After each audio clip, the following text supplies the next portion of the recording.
Ipinabatid po sa mga lokal na pamahalaan sa Rehiyon 1 ang tamang pangangasiwa at sanitasyon po ng supply ng tubig sa ginanap na seminar workshop sa Lawag City, Ilocos Norte.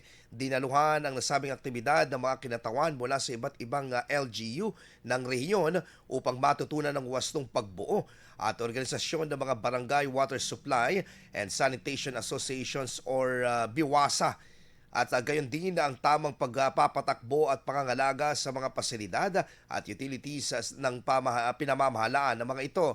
Bilang bahagi naman ng programa, isinagawa ang mga praktikal na sesyon at field visit sa isang rural water sanitation and multipurpose association sa Pagudpod, Ilocos Norte, ang kung saan nasaksihan ng mga kalahok ang aktual na operasyon at nakakuha ng mahalagang kaalaman at karanasan na maaari nilang ilapat sa kanilang mga lokal na pamahalaan.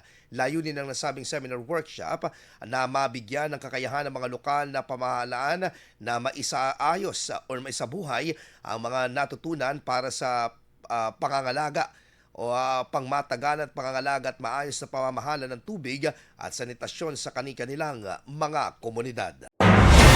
IFM News. IFM News. IFM News.